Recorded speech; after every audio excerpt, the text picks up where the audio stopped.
चौधरी साहब, आपके लॉन्ग मार्च के हवाले से एक बात ये की जा रही है कि आप शायद इस्लामाबाद जाना नहीं चाहते, पिंडी को ही अपने मार्च का हदफ बनाना चाहते हैं। इस बात में कहाँ तक सदाकत है?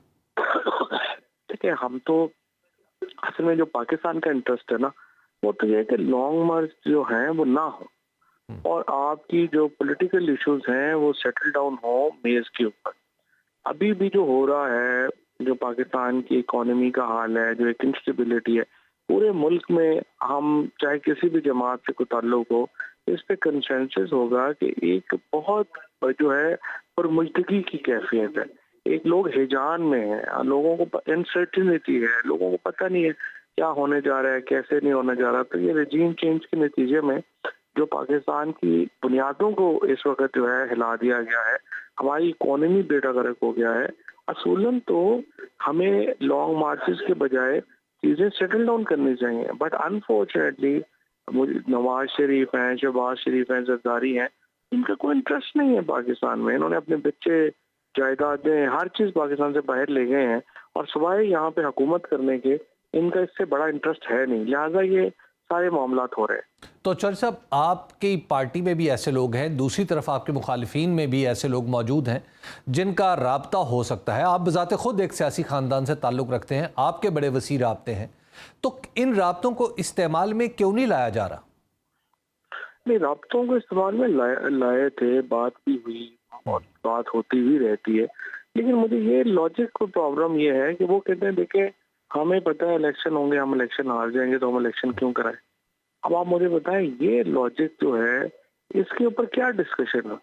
अब वो कह रहे हैं कि भी हमें जब तक हमें एक ऐसी, जब वो कहते हैं ना लेवल प्लेइंग फील्ड, तो उसका मतलब ये है कि जब तक हमें ये ना लगे कि हम इलेक्शन जीत जाएंगे, हम इलेक्शन नहीं कराएंगे। अब इसका कोई सोल्यूशन नहीं है और ये एक बेसिक इस वक्त हैडल है, ये जो सोच है ये इस सारे मामले में। चौधरी साहब, ये बताइएगा कि जब आपके मुज़ाकरात, चाहे वो बैक स्टेज हों या सामने हों, ये बताइएगा कि क्या आपको लगता है कि जो पीडीएम है ये नवाज शरीफ से ही हदायत लेके आगे बढ़ती है, या मकामी तौर पे आपको लगता है कि ये मामलात को आगे सेटल करने की सलाहियत और मैंडेट रखते हैं? देखिए, पहले तो इन्होंने शुरू में तो फैसले इनके जरदारी साहब कर रहे थे और ये एक्चुअली जो पहले जब हमारे पास ये आए थे और इन्होंने कहा जी ये नो कॉन्फिडेंस वापस हो जाए तो आप इलेक्शन करा दें, तो हमने कहा जी हम बिल्कुल इलेक्शन करवा देते हैं और ये तय हो गया था। उस वक्त तो जरदारी नहीं माना और अच्छा। क्योंकि जरदारी साहब ने कहा जी मैंने तो सिंध असेंबली नहीं तोड़नी, हालांकि नून लीग को तो वो वक्त सूट करता था कि इलेक्शन हो जाते, इनकम्बेंसी हमारी तरफ थी, ये इतना नुकसान इनका जो है वो नहीं हुआ था पॉलिटिकली। अब तो बेचारे ये बाहर किसी बाजार में जाके खाना खाने जोगे भी नहीं ना रह गए, उस वक्त सूरत नहीं रही। लेकिन मुझे लग यूं रहा है कि जो जो वक्त गुजरता जा रहा है, जरदारी जो है उनकी डिसीजन मेकिंग अब नहीं रही है और Nawaz Sharif is back in decision making. और नवाज शरीफ ने ये कहा है कि बड़ा नुकसान पहुंचाया है आसफ जरदारी ने हमें, गलत फैसले करके हमें उस वक्त इलेक्शन में जाना चाहिए था। लेकिन अब जो है वो जरदारी नहीं, अब नवाज शरीफ ही इनके फैसले कर। अच्छा चौधरी साहब, मुझे ये बताइएगा कि आपने कहीं, आपको नहीं लगता कि आपने पॉलिटिकल प्रेशर डाल के पीडीएम को इकट्ठा कर दिया है? अगर आप थोड़ा सा प्रेशर कम करें तो इनके अंदरूनी इख्तलाफात वैसे भी सामने आ सकते हैं। देखिए, फ्रेंकली हमें तो फायदा ही है इकट्ठे रहे। अच्छा। उसकी वजह यह है कि ये सारे ये जब भी हो जाते हैं ना, वन वर्सेस रेस्ट हो जाएगा ना, तो उसमें स्पेस वन की बढ़ेगी, रेस्ट की नहीं बढ़ेगी। अभी भी आप सारे इलेक्शंस जब आप देखते हैं ना, तो उसमें मसलन ये लेट्स से मुल्तान का हल्का, आपको तो चूंकि हल्कों का भी सबको पता है, वहाँ पे ये गफार डोगर इलेक्शन लड़ रहा है, मूसा गिलानी लड़ रहा है, वहाँ पे गफार डोगर का 50-60 हजार वोट है।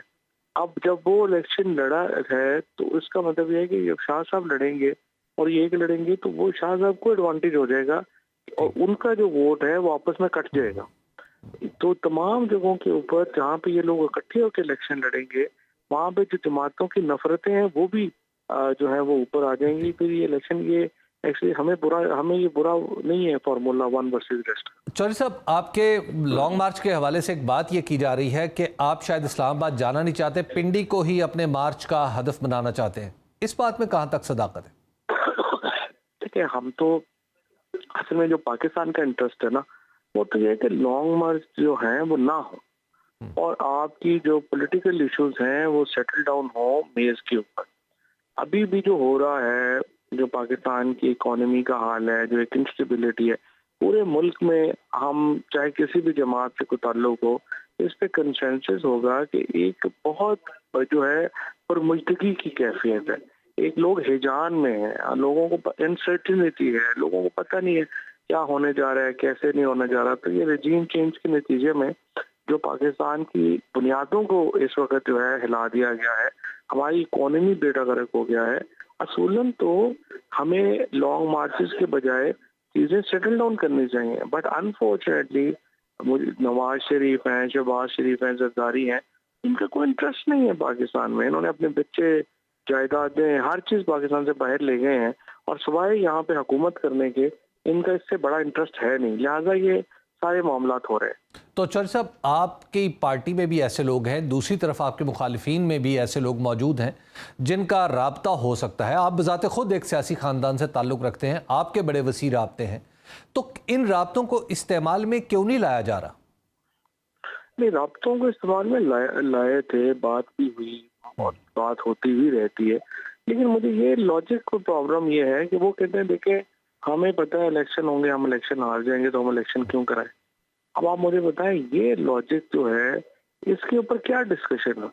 अब वो कह रहे हैं कि हमें जब तक हमें एक ऐसी, जब वो कहते हैं ना लेवल प्लेइंग फील्ड, तो उसका मतलब ये है कि जब तक हमें ये ना लगे कि हम इलेक्शन जीत जाएंगे हम इलेक्शन नहीं कराएंगे। अब इसका कोई सोल्यूशन नहीं है और ये एक बेसिक इस वक्त हैडल है, ये जो सोच है ये इस सारे मामले में। चौधरी साहब, ये बताइएगा कि जब आपके मुज़ाकरात चाहे वो बैक स्टेज हों या सामने हों, ये बताइएगा कि क्या आपको लगता है कि जो PDM है ये नवाज शरीफ से ही हदायत लेके आगे बढ़ती है या मकामी तौर पे आपको लगता है कि ये मामलात को आगे सेटल करने की सलाहियत और मैंडेट रखते हैं? देखिए, पहले तो इन्होंने शुरू में तो फैसले इनके जरदारी साहब कर रहे थे और ये एक्चुअली जो पहले जब हमारे पास ही आए थे और इन्होंने कहा जी ये नो कॉन्फिडेंस वापस हो जाए तो आप इलेक्शन करा दें, तो हमने कहा जी हम बिल्कुल इलेक्शन करवा देते हैं और ये तय हो गया था। उस वक्त तो जरदारी नहीं माना और क्योंकि जरदारी साहब ने कहा जी मैंने तो सिंध असेंबली नहीं तोड़नी, हालांकि नून लीग को तो वो वक्त सूट करता था कि इलेक्शन हो जाते, इनकम्बेंसी हमारी तरफ थी, ये इतना नुकसान इनका जो है वो नहीं हुआ था पॉलिटिकली। अब तो बेचारे ये बाहर किसी बाजार में जाके खाना खाने जोगे भी नहीं ना रह गए, उस वक्त छूटे आने।